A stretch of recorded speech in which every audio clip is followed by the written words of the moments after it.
David was hiding in a cave surrounded by enemies. And he whispered one thing. Oh, that someone would give me water from the well near the gate of Bethlehem. And 3 mighty men broke through the enemy camp just to bring their king a drink. That is loyalty. That is love. If this sound is reaching your heart, hit subscribe. God has more waiting for you on this channel. David longed for water and said, oh, that someone would get me a drink of water from the well near the gate of Bethlehem. 2 Samuel 23, verse 15. David was trapped in a cave with the Philistines camped between him and his hometown. And the thirst that hit his soul was not for water, but for something from the ground. Where he grew up as a boy, where he tended sheep and sang beneath the stars. The well of Bethlehem held more than water. It held memory and scars. And when he whispered that longing out loud, 3 men heard and didn't hesitate. They broke through enemy lines, risked their lives, and brought the water to his plate. But David wouldn't drink it, he poured it out before the Lord instead. Because water bought with blood is too sacred to touch your lips, he said. For David poured it out before the Lord and said, far be it from me, oh Lord, to drink this today. Is it not the blood of men who went at the risk of their lives? And he would not drink it that way. The well of Bethlehem is not about the water, it's about the love that breaks through enemy lines. And the God who sends people to bring you living water in your darkest times.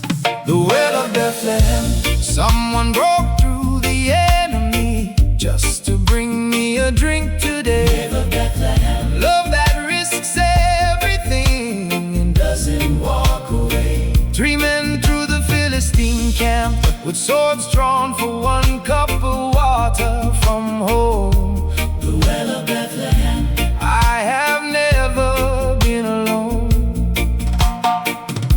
The well of Bethlehem, the water tastes like childhood and like grace. The well of Bethlehem, God sends provision through the most dangerous place.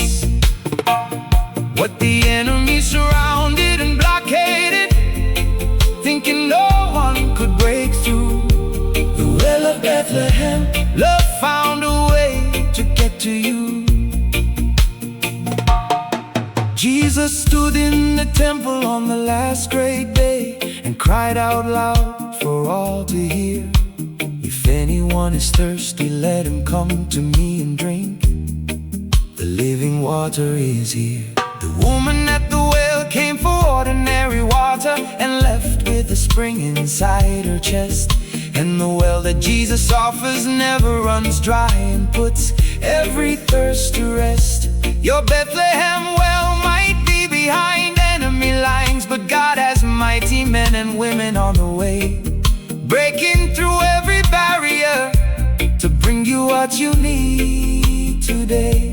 For Jesus said, whoever drinks the water I give them will never thirst again and always live. The water I give them will become in them a spring of water welling up to eternal life to give. The well of Bethlehem, someone broke through the enemy just to bring me a drink today. Well of Bethlehem, love that risks everything and doesn't walk away. Break through the lines, bring me the water. Break through the camp for every son and daughter. The well is waiting behind the enemy's wall, but love breaks through, love conquers all. Bethlehem, Bethlehem, Bethlehem, ooh.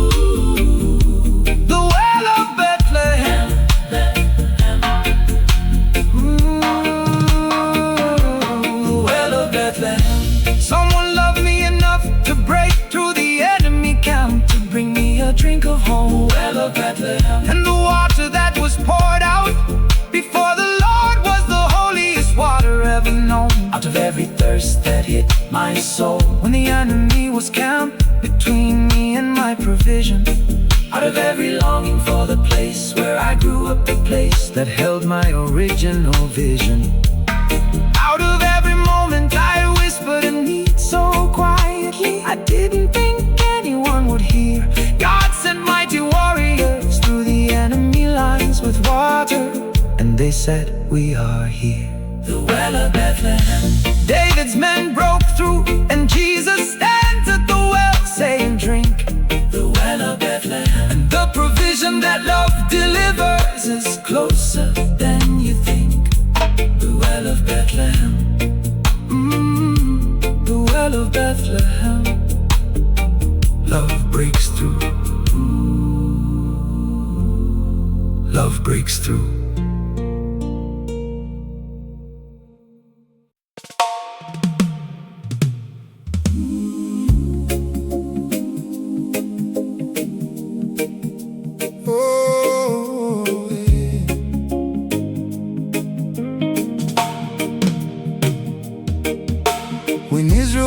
Out of Egypt, they had no GPS, no compass and no map. 2 million people in a desert with no road signs and no app.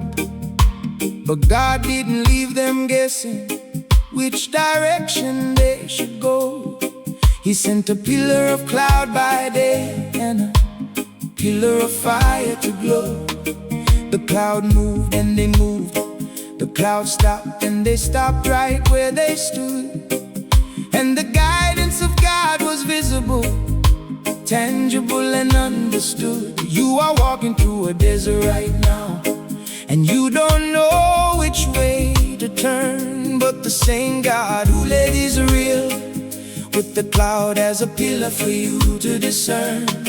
For by day the Lord went ahead of them in a pillar of cloud to guide them on their way in light.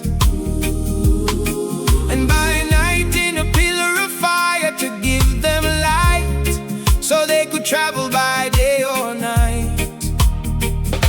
The cloud didn't consult the people before it moved to the left or to the right. It moved and the people followed, because the cloud was connected to the Almighty side. The cloud by day, God is guiding me, even when I cannot see the road ahead. The cloud by day, the fire by night, and I am being led. No map, no compass, no human GPS could navigate this wilderness I face. The cloud by day is God's visible grace. When it moves, I move. When it stops, I stay. The cloud by day, God leads me every single day.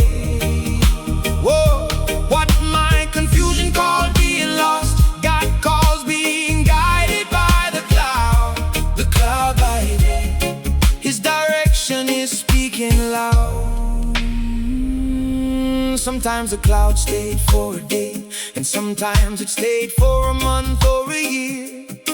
And the people couldn't predict how long they'd camp or when they'd move from here.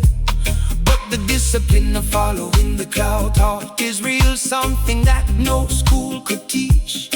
That God's timing and God's direction are always within reach. You might be camped at a place you don't understand, wondering when the cloud will move again. But the cloud knows exactly where it's going, and exactly when. For whether the cloud stayed over the tabernacle for 2 days, a month or a year today, the Israelites would remain in camp and not set out until it lifted and showed the way. The cloud by day, God is guiding me, even when I cannot see the road ahead. The cloud by day, the fire by night, and I am being led. Follow the cloud, not the crowd.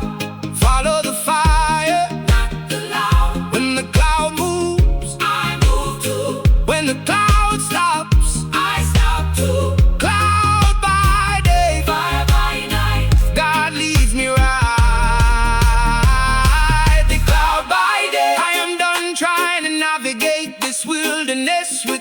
one sense of direction and control. The cloud by day and the fire by night is the most beautiful navigation system for my soul. Out of every wrong turn I took because I followed the crowd instead of the cloud above my head. Out of every shortcut I created because I was too impatient to wait for where God led. Out of every desert intersection where I panicked and picked the path that looked the best. God said follow my cloud. When it moves you move, when it stops you rest. The cloud by day, Israel followed it for 40 years and it never led them wrong, not once. The cloud by day, and the same pillar is hovering over your life right now at the front. The cloud by day, the cloud by day, the cloud by day. I follow the cloud,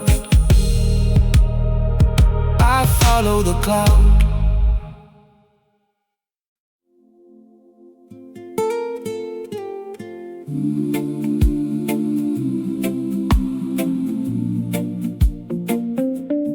Clothed in white,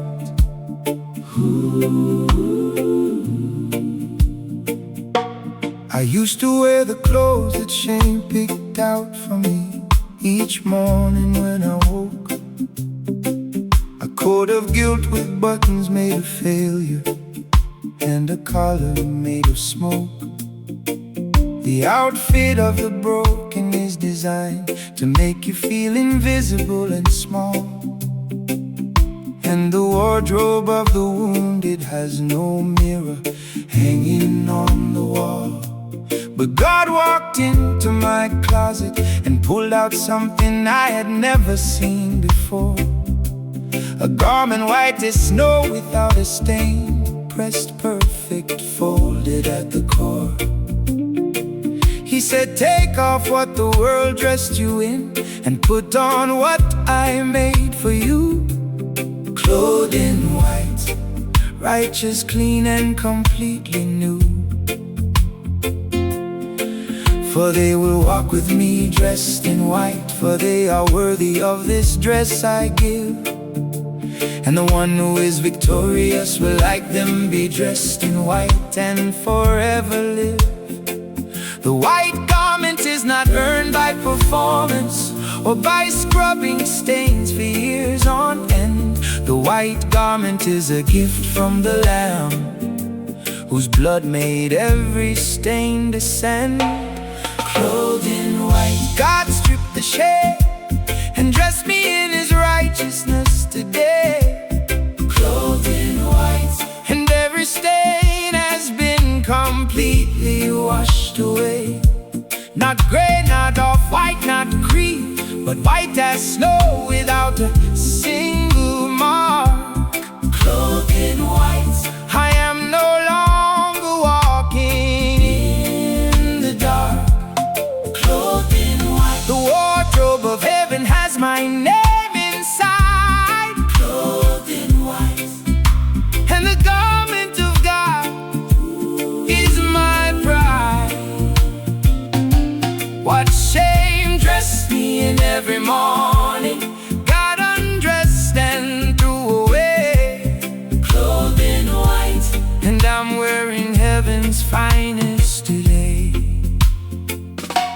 The prodigal came home in rags, smelling like the pigs and the far country's floor. But the father said, bring out the best robe and put it on him. He is not a servant anymore. Joshua the priest stood before the angel in filthy garments stained with sin. But God said, take off his dirty clothes and dress him in rich garments clean within. Your filthy garments are not your identity, they are what the enemy dressed you in to keep you low. But God is changing your wardrobe right now, from rags to white, from head to toe. For For I come so you to buy from me white clothes to wear, so you can cover your shameful nakedness here. And the price was already paid on the cross, so the wardrobe of heaven is free and clear. Served in white, God stripped the shame and dressed me in His righteousness today. Clothed in white, and every stain has been completely washed away. Take off the shame, put on the white. Take off the guilt, ooh, put on the light. Take off the rags, put on the robe. Clothed in white, across the globe. White, white, white, clothed in white. Clothed in white. Oh, clothed in white.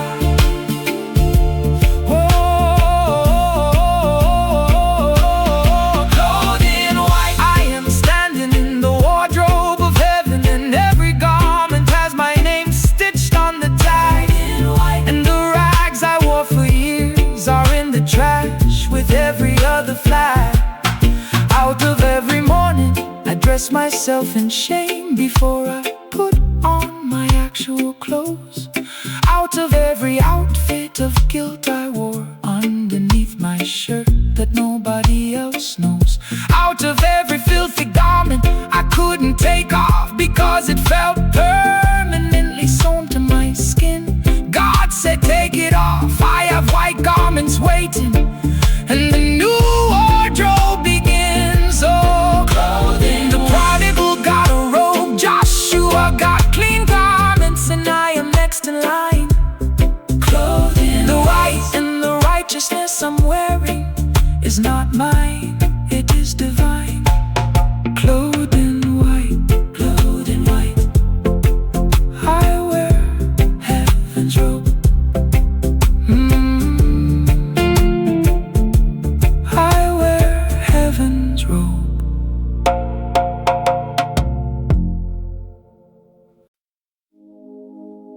Jesus didn't call Himself a boss or a CEO. He called Himself a bridegroom. And the church is not His company, she is His bride.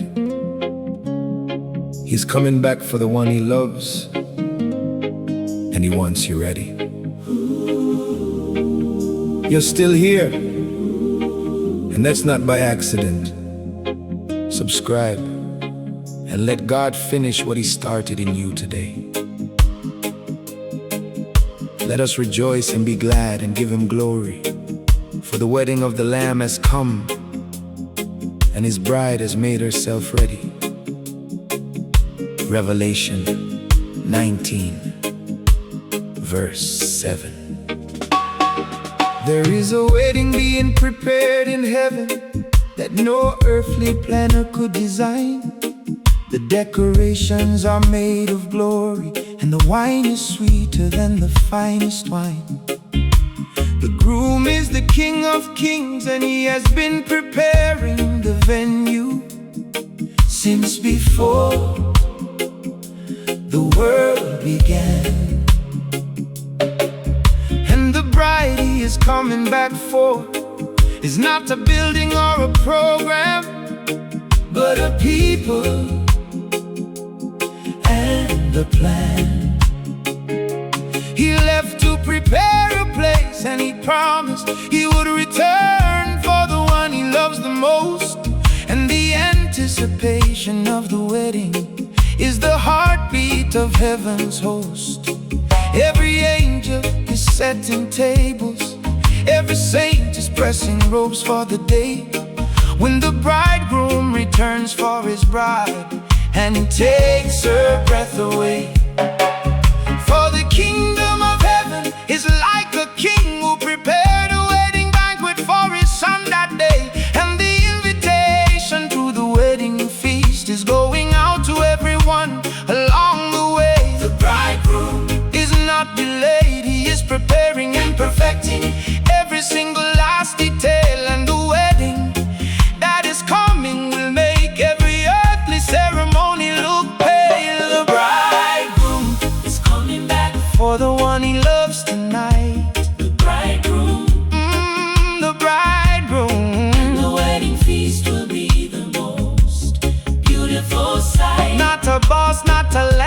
Lord, not a judge sitting on a distant throne. The bridegroom is coming for his own.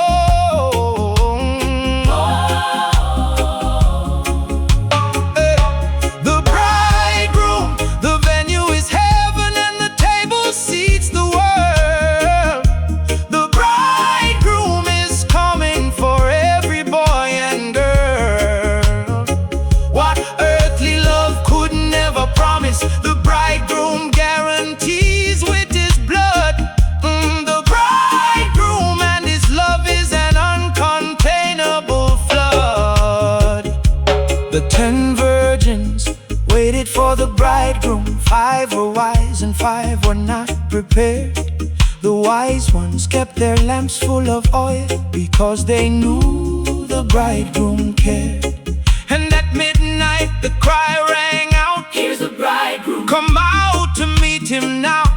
And only those who were ready walked into the feast and took the vow. The question is not if the bridegroom is coming. The question is, are you ready when he arrives? Because the oil in your lamp determines if your invitation survives. For at midnight the cry rang out, here's the bridegroom, come out to meet him on this night. And the virgins who were ready went in with him to the wedding banquet. What a sight! The bridegroom is coming back for the one he loves tonight. the bridegroom, The bridegroom, and the wedding feast will be the most beautiful sight. He's coming back for his bride. he's coming back. Arms open wide, keep your lamp full. Keep your oil high The bridegroom is coming. from the sky. Coming, coming. The bridegroom is coming.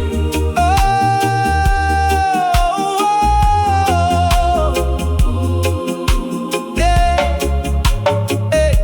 The bridegroom, the most powerful being in the universe, chose the title of a lover, not a lord. The bridegroom, and the love letter he wrote to his bride is called the living word.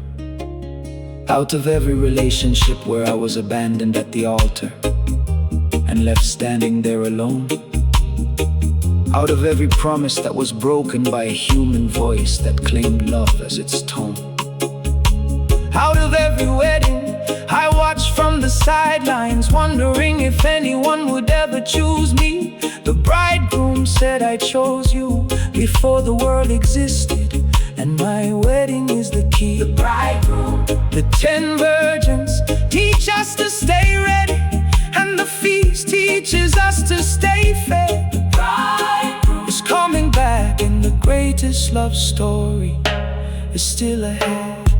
the bridegroom, The bridegroom, the bridegroom. he is coming for me.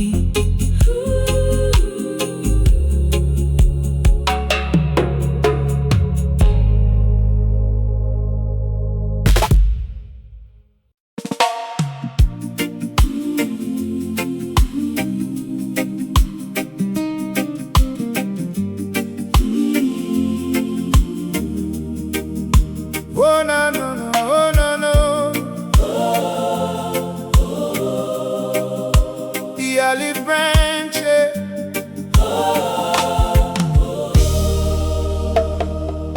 The flood covered everything, every mountain, every tree, every sign of life was drowned. And Noah's ark floated on the judgment like a coffin with no land to be found. He sent out a raven that flew back and forth with nothing to report. Then he sent a dove, and the dove returned because she found no place of sort. But the second time he sent the dove, she came back with something in her beak, a freshly plucked olive branch, green and alive, the sign that every soul would seek. The olive branch meant the waters were receding, and dry land was near. The olive branch meant the storm was ending, and the peace of God was here. For when the dove returned to him in the evening, there in its beak was a freshly plucked olive leaf today. Then no one knew that the water had receded from the earth and peace was on its way. The olive branch is not just a symbol of peace, it's proof that life survived the flood. And the green leaf in the dove's mouth was evidence of God's love. The olive branch, the storm is ending and the peace of God is in the dove's mouth tonight. The olive branch, green proof that everything is going to be alright. The flood was real, the destruction was total, the world was underwater for days. The olive branch, but God sent peace in the most beautiful ways. The olive branch, life survived what should have killed everything that breathes. The olive branch, and the green leaf is what my spirit receives. What the flood tried to drown and the judgment tried to erase from the earth. The olive branch, proof that peace and life have infinite worth. Jesus prayed in the Garden of Olives on the night before the cross, and the olive trees that surrounded him witnessed both the victory and the loss. The oil that comes from olives is pressed under crushing weight and pain, and the peace that comes from pressure is the olive branch again. Your crushing season is producing olive oil, the oil of peace, of healing and of light. And the olive branch in the dove's mouth is coming to you tonight. For the fruit of the Spirit is love, joy, peace, forbearance, kindness, and goodness and faith today. And the olive branch of God's peace is the fruit that grows when you let Him have His way. The olive branch, the storm is ending and the peace of God is in the dove's mouth tonight. The olive branch, green proof that everything is going to be alright. The dove is coming with peace in its mouth. The flood is receding from north to south. The olive branch says the worst is done. The olive branch says peace has won. Peace, peace. The olive branch of peace.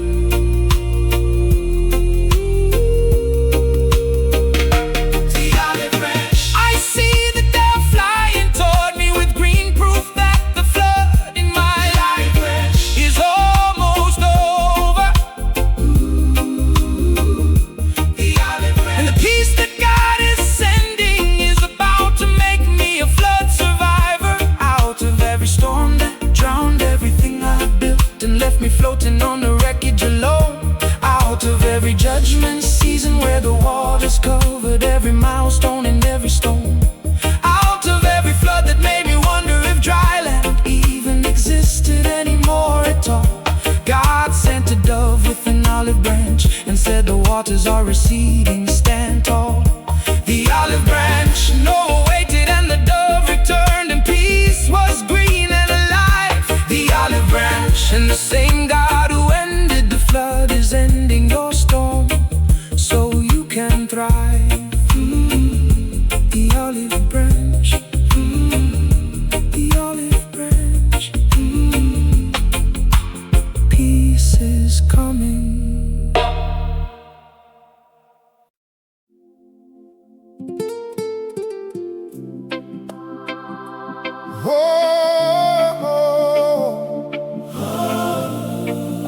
The lion and the lamb,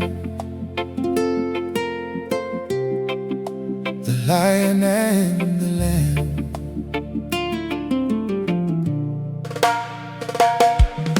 He roars like a lion and the enemy scatters at the sound of his voice. He is gentle like a lamb and he carries the wounded without making any noise. He is the fiercest warrior in the universe and the gentlest healer in the room. He conquered death with power and he wept at Lazarus' tomb. The lion doesn't apologize for its roar, the lamb doesn't apologize for its peace. And the God who is both lion and lamb brings both war fights for you with the ferocity of a lion. When the enemy attacks your gate, then he holds you like a lamb and whispers everything is going to be great. For the Lion of the tribe of Judah, the root of David, has triumphed and he has prevailed. And the Lamb who was slain is worthy, both lion and lamb, and neither has ever failed. The same Jesus who flipped tables in the temple held children on his knee that day. And the God who roars over your enemies is the God who wipes your tears away. The Lion and the Lamb, He roars and he heals in the same breath tonight. the Lion and the Lamb, Fierce and gentle, power and light. the enemy hears the roar and runs, but the broken hear the Lamb instead. The Lion and the Lamb, Both live inside the same God today. the Lion and the Lamb, He fights like a warrior and loves like a father in one. the Lion and the Lamb, The most powerful and tender under the sun. What the world says is contradiction, God says is completion and design. the Lion and the Lamb, both are divine. David was a warrior who killed a giant with a stone from a shepherd's sling. But the same David wrote the most tender psalms and played the most gentle string. Moses parted the sea with authority and power from above. But the same Moses was called the meekest man on earth, full of love. Your God is not one-dimensional. He is not only thunder or only rain. He is the lion when you need protection and the lamb when you need to heal from pain. For he will tend his flock like a shepherd. He will gather the lambs in his arms today. He will carry them close to his heart and gently lead those that are nursing on the way. The Lion and the Lamb, he roars and he heals in the same breath tonight. The Lion and the Lamb, Fierce and gentle, power and light. he roars over my enemies. He whispers to my heart. He fights with the fury of a lion. He heals with the gentlest heart. Lion when I need a warrior, lamb when I need a friend. The Lion and the Lamb, my God, from beginning to end, roar and whisper. The Lion and the Lamb. The Lion and the Lamb, The roar that makes hell tremble is the same voice that sings me to sleep the at night. Lion and the Lamb, And the God who holds both inside himself is the definition of the light. Out of every moment I needed a warrior, but got a gentle whisper and I didn't understand. Out of every moment I needed tenderness, but God roared and I couldn't see his plan. Out of every time I tried to make God choose between the lion or the lamb inside his chest, God said I am both. I roar for you and I hold you, and together they are the best. the Lion and the Lamb, Judah's lion and the slain lamb live in the same throne room. in the same throne room as one. The Lion and the Lamb, And the God who is both is the most complete God. under the sun. The Lion and the Lamb, The Lion and the Lamb, the Lion and the Lamb, he roars and he holds me.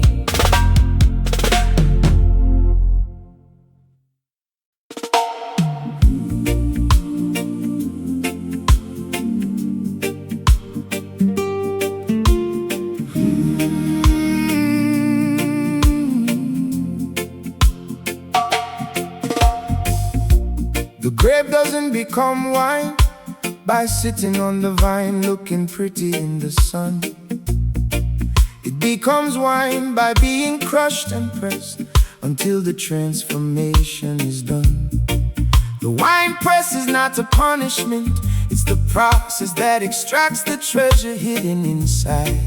And the crushing that you feel right now is producing something the vine could never provide. Every foot that stomps the grape releases the juice that was locked inside the skin. And the pressure that you're under is releasing the best version from within. God doesn't waste the crushing, He collects every drop that falls from the press. And the wine that comes from your pressure is the wine that He will bless. For I have trodden the winepress alone and from the nations no one was with me that day. I trampled them in my anger and their blood spattered my garments. The winepress is the way. The winepress of your life is where the ordinary grape becomes extraordinary wine. And the pressing that hurts the most produces the vintage that's divine. The winepress, the crushing I feel is producing the finest wine inside. The winepress, and the pressure is extracting what the vine could never hide. Every stomp, every press, every squeeze of my soul is releasing something rare. The winepress, and the wine that comes from suffering is beyond compare. The winepress, I am being pressed, but I am not destroyed. The winepress, the crushing produces what the vine enjoys. What feels like the end of the grape is actually the birth of the wine. The winepress, and the vintage God is making is divine. Jesus prayed in Gethsemane, a word that means oil press. A wine press in the ground, and the pressure of every sin from every century was pressed upon Him without sound. His sweat became like drops of blood because the pressing was beyond what flesh could bear. But the wine that came from Calvary's press is the salvation that we share. Your wine press season is producing something that the comfortable vine could never make. And the crushing you survive is the vintage that will leave the world awake. For we are hard-pressed on every side, but not crushed, perplexed, but not in despair each day. And the pressing produces perseverance and character and hope that does not fade away. The wine press, the crushing I feel is producing the finest wine inside. The wine press, and the pressure is extracting what the vine could never hide. Press me, Lord, until the wine flows. Press me, Lord, until the treasure shows. The crushing has a purpose, the pressure has a plan. The wine press produces what the vine never can. Press, press, press, press. The wine press, the wine press produces wine.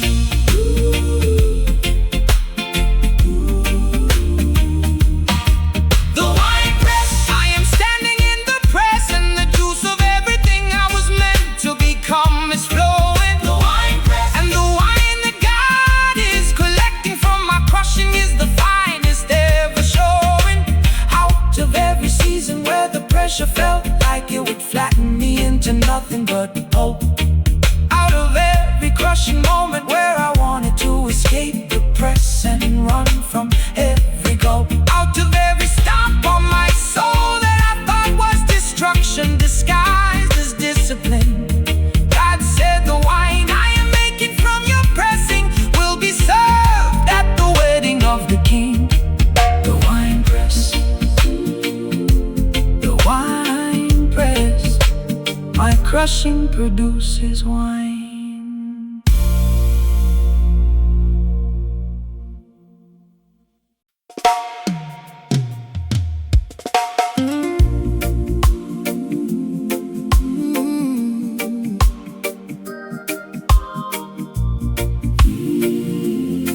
Oh yeah.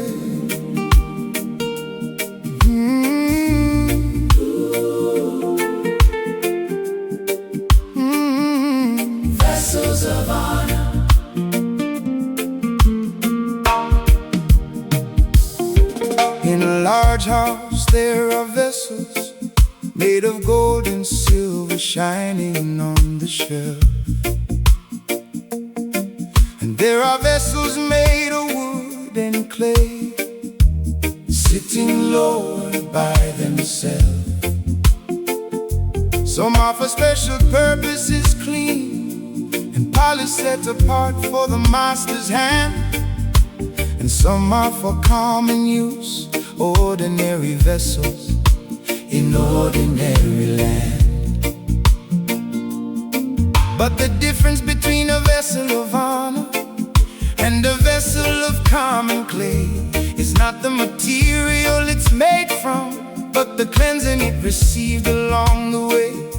God is not looking for golden vessels, He's looking for clean ones ready to be used. A clay pot that's been purified is more valuable than a golden bowl that's been abused.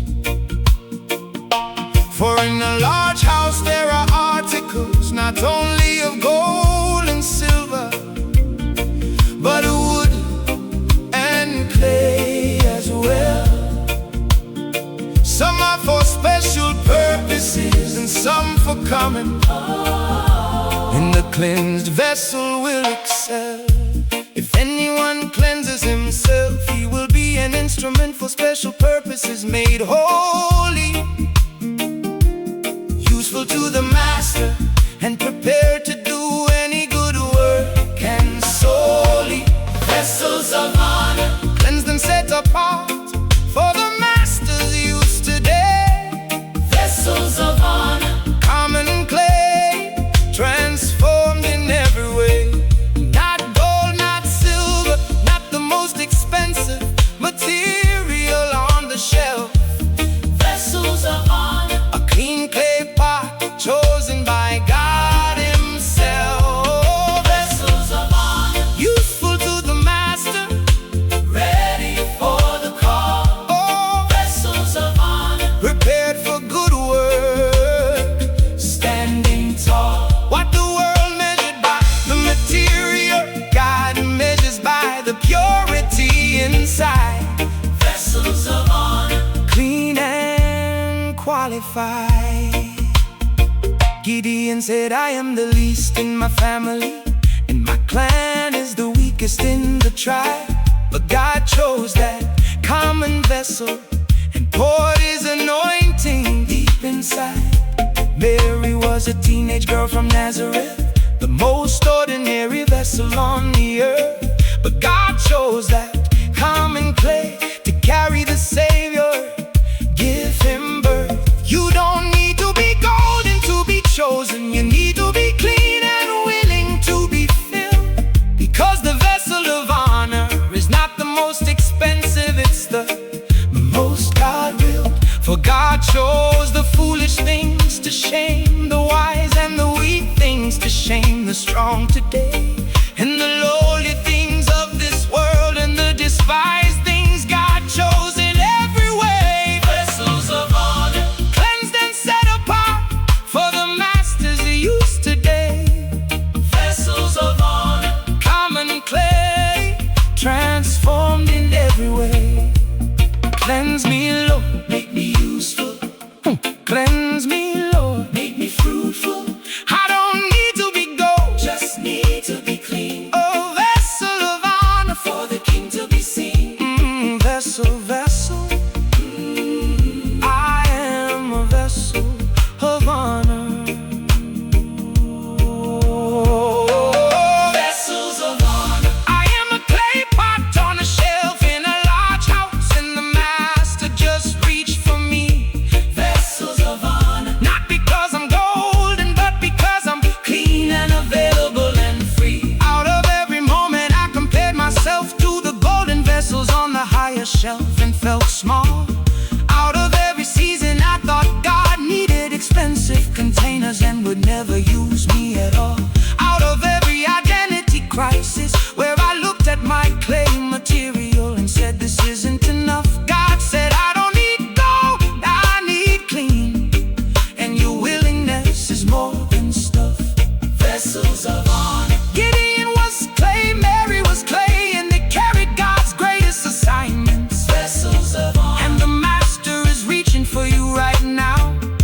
from his finest alignments, vessels of honor.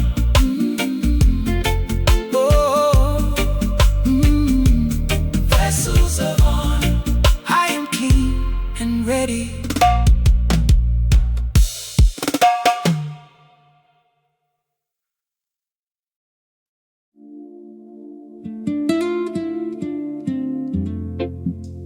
Before the architect lays the first brick, he draws the blueprint. Every room, every window, every door is designed before the foundation is poured. God drew the blueprint of your life before the world was made, and He has not deviated from the plan. Someone you love needs to hear this right now. Share this video. You might be the answer to their prayer today. For we are God's handiwork, created in Christ Jesus to do good works, which God prepared in advance for us to do. Ephesians 2, verse 10. Before the concrete was poured, and before the first nail was driven in the wood, there was a blueprint rolled out on the table of heaven, and God said, "This is good." Every room in your life was designed before the foundation was set in place. Every hallway, every staircase, every closet, every open space. The blueprint shows rooms you haven't entered yet, and doors you haven't opened still. And the architect who drew the plan is the same God who controls the build. You are not a random construction thrown together by accident without a thought. You are a design structure built from a blueprint that heaven bought. For I know the plans I have for you, declares the Lord, plans to prosper you, not to harm and give hope.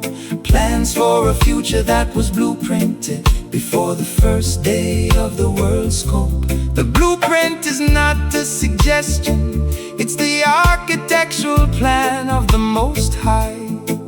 And the building He is constructing will stand long after the world says goodbye. The blueprint. God designed every room of my life before the first brick was laid. The blueprint.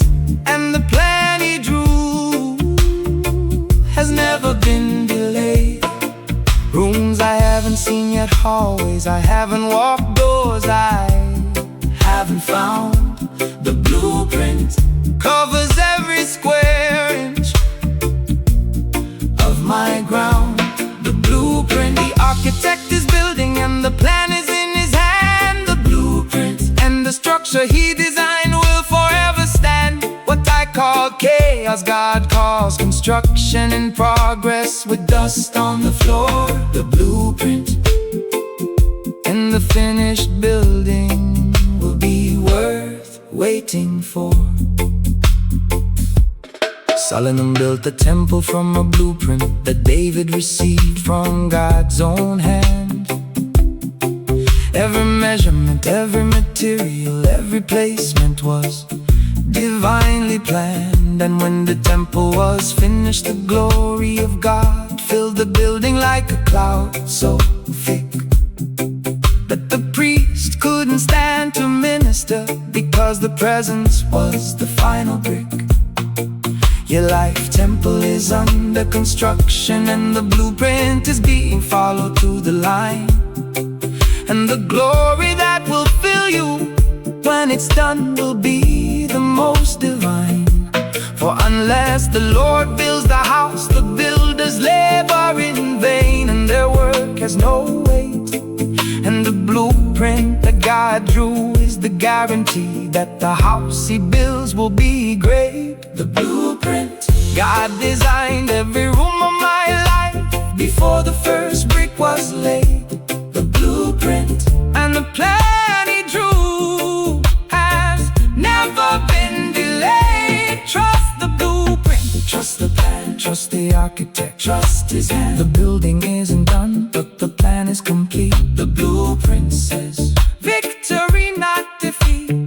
Blueprint, blueprint, trust the blueprint. The blueprint. The architect of the universe drew the plan for my life with his own hand before time began. The blueprint. And every room he designed has a purpose I'm only beginning to understand. Out of every construction zone in my life, where the dust was thick and the noise was loud, out of every unfinished room I walked into and questioned the architect out loud. Out of every delay in the build that made me wonder if the plan was lost or changed, God unrolled the blueprint and said, look, every room is right where I arranged. The blueprint. Solomon's temple was built from God's plan, and the glory filled every space. The blueprint. And the plan for my life will end with glory filling every place. The blueprint. The blueprint. God drew the plan.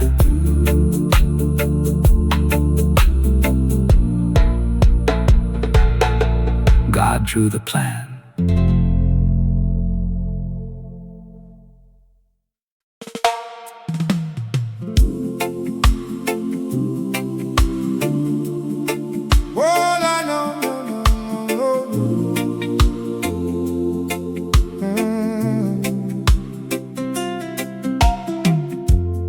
Merchant spent his entire life searching for the finest pearls across the land. He traveled every ocean, dug through every market, sifted through the sand. He had a collection of good pearls, decent, valuable, worth a solid price. But none of them were the one. None of them were worth the sacrifice, until one day he found it, a pearl so perfect that it took his breath away.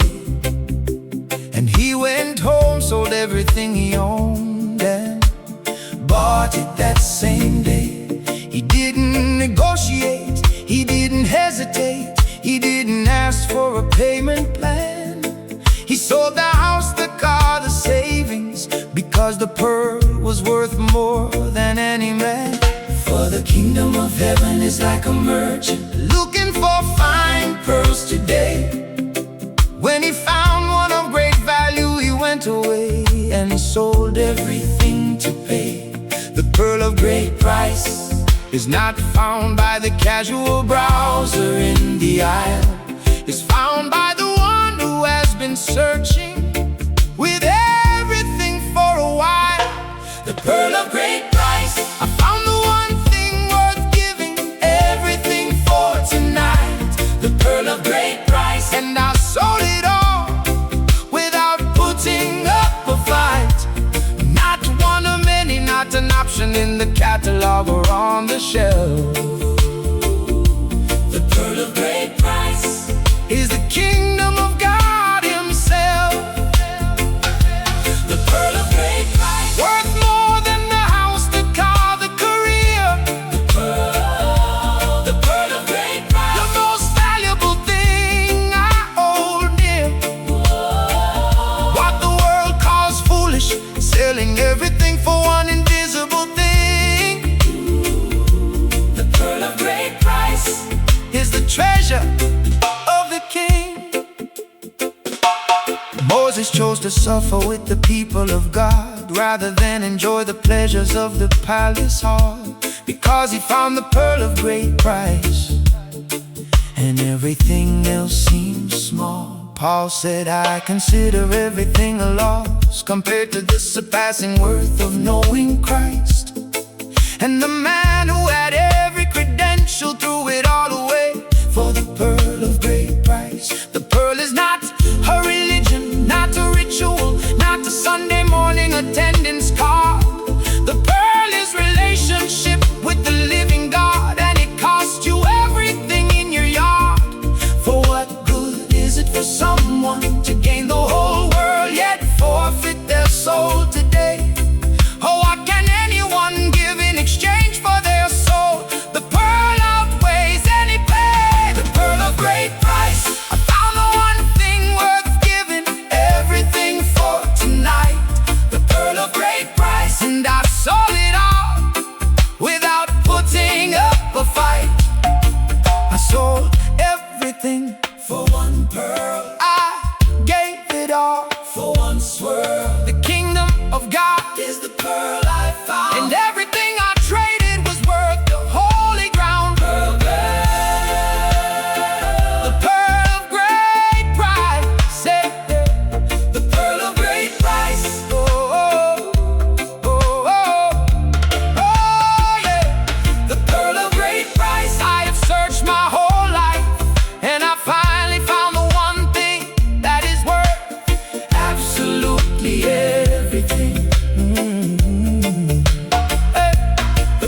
every good pearl I collected that was decent, but not the one I was searching for.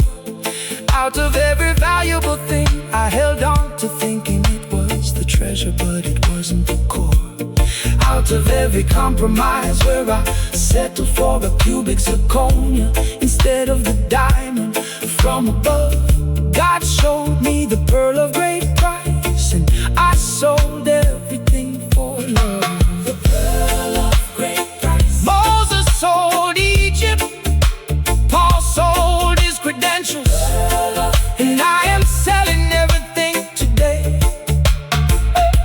The pearl of great price. The kingdom of God is worth more than anything the world can pay. The pearl of great price. The pearl of great price. I found the pearl.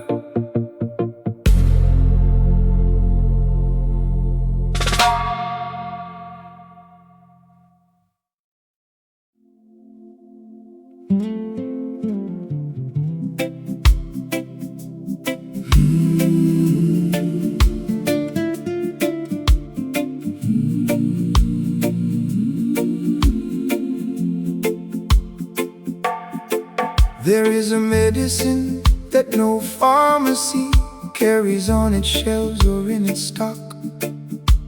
A balm from an ancient region that heals what every modern treatment could not unlock. The Balm of Gilead was famous in the ancient world for healing wounds no doctor could repair. A resin from the trees of Gilead that cured what left every physician in despair. Jeremiah looked at the broken nation and asked, is there no balm in Gilead at all? Is there no physician there?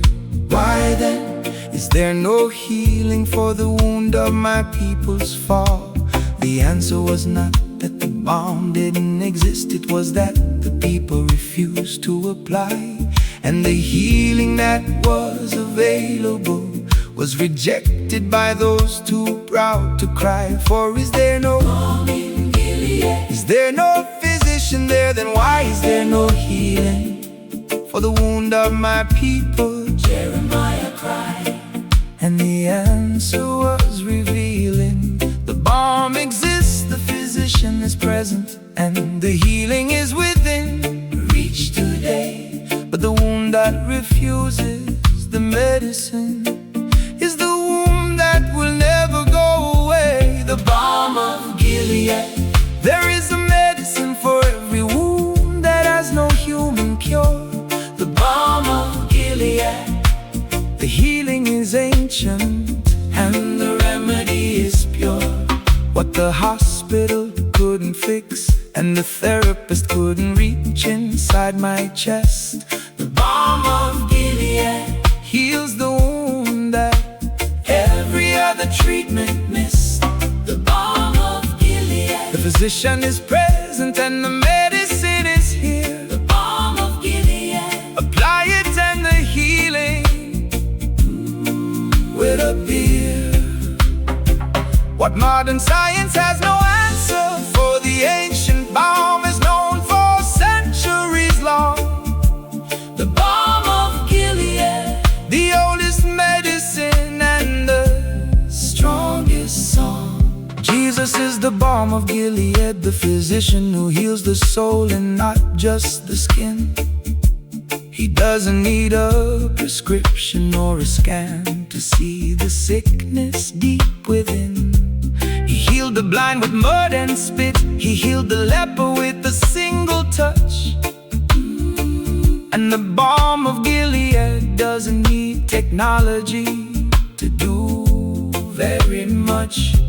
Your wound might be invisible to every eye, and every x-ray machine can't see. But the Balm of Gilead reaches the place where only God has the key. For he said it is not the healthy who need a doctor, but the sick and the ones in pain. I have not come to call the righteous, but sinners, and the balm heals every stain. The Balm of Gilead. There is a medicine for every wound that has no human cure. healing is ancient, and the remedy is pure. Apply the balm on the wound tonight. Apply the balm, and the healing's right. The medicine of heaven for the wounds of earth. The balm of Gilead Has infinite worth. heal, heal. The balm of Gilead heals. The balm of Gilead heals. Ooh, the balm of Gilead. I am applying the ancient medicine to the wound that no doctor could diagnose or see. The balm of Gilead. And the healing that is flowing through is setting every broken part of me free. Out of every wound I carried for years that no prescription could touch or cure. Out of every invisible sickness that lived beneath the surface, keeping me unsure. Out of every doctor's visit that ended with no answers and no name for what was wrong, God said, apply my balm, the balm of Gilead, and you will sing a healing song. The balm of Gilead. Jeremiah asked the question and Jesus became the answer on the cross. The balm of Gilead. The medicine that heals every wound and recovers every loss. The balm of Gilead. The balm of Gilead. I am healed.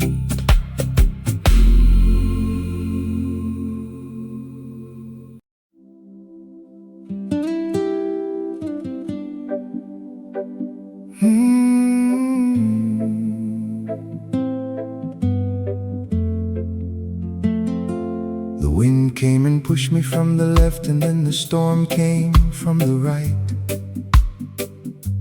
The earthquake shook the ground beneath my feet in the middle of the night. The flood rose up to my neck, and the fire was at my back burning hot. And every circumstance conspired to move me from this spot. But I shall not be moved, not by the wind, not by the waves, not by the fire or flood. I shall not be moved, because my feet are planted in the blood. The tree that's planted by the rivers of water doesn't run when the drought arrives. It stays, it drinks, it grows, because its roots are what survives. For he is like a tree planted by streams of water, which yields its fruit in season today, and whose leaf does not wither.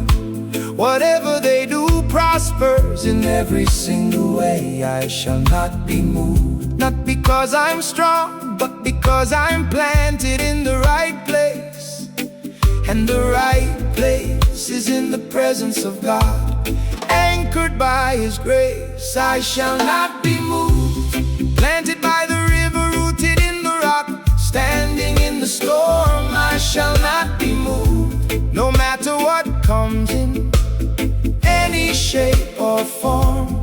The wind pushed the earthquake, shook the flood rose, and the fire burned all around. I shall not be moved, my feet are on holy ground. I shall not be moved, like a tree, like a mountain, like a stone in the river's flow. I shall not be moved, no matter where the winds blow.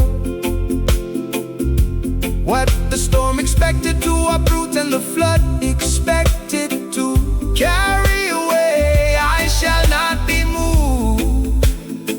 And I'm standing right here today. Daniel was thrown into the lion's den, and the world expected him to be consumed, but he shall not be moved. And in the morning he walked out from the tomb. The three boys were thrown into the furnace, and the world expected ash and bone, but they shall not be moved. And they walked out without the smell of smoke alone.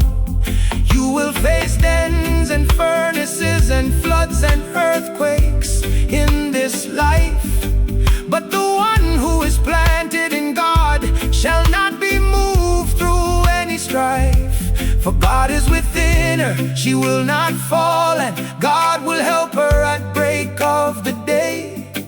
The city of God stands firm because the Most High makes it his stay.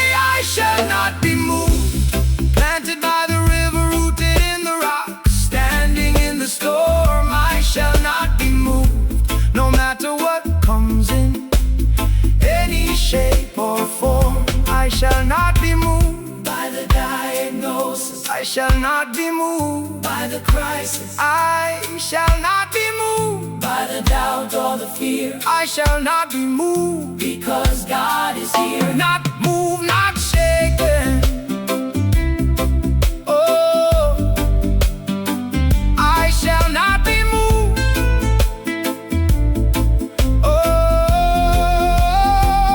I shall not be moved. The storm is raging, the flood is rising, the fire is burning, but I am standing still. I'll be moved because the God who planted me is stronger than every hill. Out of every storm that tried to uproot me and drag me from the place where God planted my soul. Out of every flood that rose to my chin, trying to sweep me from the rock and take control. Out of every furnace and every lion's den and every earthquake at 3 a.m. I declared I shall not be moved, and the ground beneath me said amen. I shall not be moved. Daniel, David, Shadrach, Meshach, Abednego, none of them were moved. I shall not be moved, and the God who kept them standing is the God whose love is proved. I shall not be moved. I shall not be moved. I am planted and I stand. My child, I sent mighty warriors to bring you water from the Well of Bethlehem. My cloud guided you by day, and my fire lit your night. I clothed you in white and removed every stain the world left on your skin. I am the bridegroom, and I am coming back for you. The olive branch is in the dove's mouth. The storm is ending, peace has arrived. I am the lion who roars over your enemies, and the lamb who holds you when you cry. The winepress produced the finest wine from your crushing. You are my vessel of honor. The blueprint was drawn before the world began. The pearl of great price is yours. The balm of Gilead has healed your deepest wound. And now hear me, you shall not be moved. Not by the wind, not by the flood, not by the fire, not by the enemy. You are planted, you are rooted, you are mine, and nothing will ever move you from my hand. Rest now, the lion is guarding, the lamb is holding, and you are home. I love you.